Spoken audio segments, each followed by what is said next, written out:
पीछे मुड़ के फटाफट शॉट ले लो।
जो INS सूरत है हमारा लेटेस्ट डिस्ट्रॉयर है।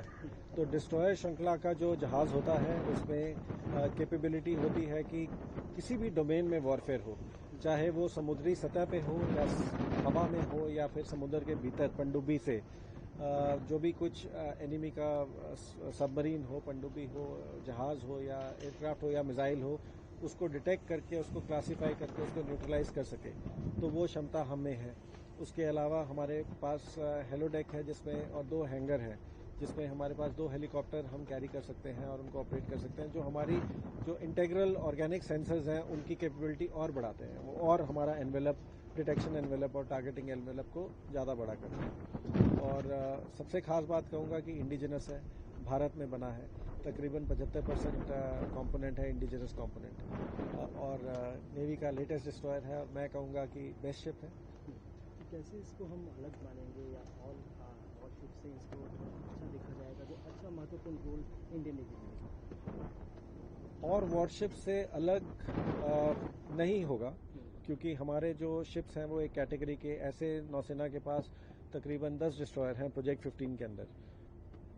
थोड़ा बहुत वेपन सेंसर्स में फ़र्क होगा but her ship equally capable है और हर शिप अपना काम जो करना है उसके लिए एडिक्वेटली उसका मेंटेनेंस होता है और उसका क्रू की ट्रेनिंग होती है। तो बट ये है कि लेटेस्ट जहाज़ है और मैं इस जहाज़ का कमांडिंग ऑफिसर हूँ और मुझे लगता है कि बेस्ट जहाज़ है। So if we talk about the weapon system, so how the INS Surat is more playing the important role by the weapon system in Indian Navy?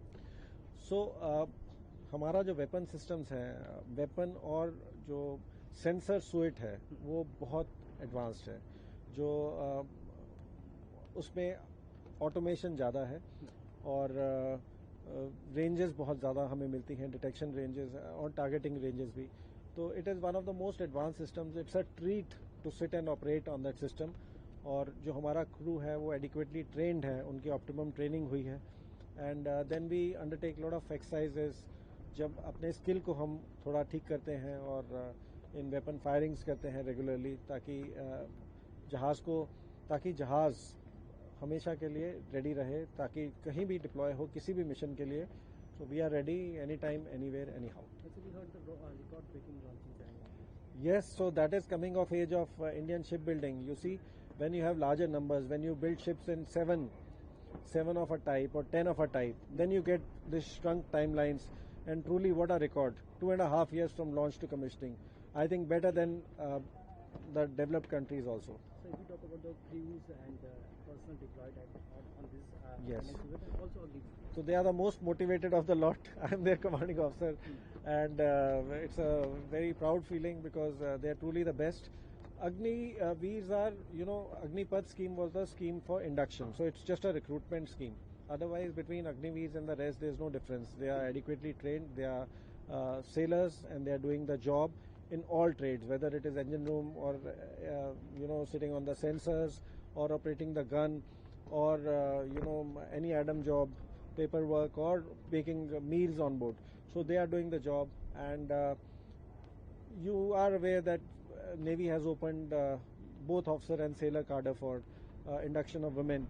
So women can be accommodated on board, and there is no limit to the number of women officers or women sailors we can carry. So our accommodation spaces are in living conditions. I mean, we can accommodate the 100% of the ship can be women. There is no problem in that. Thank you.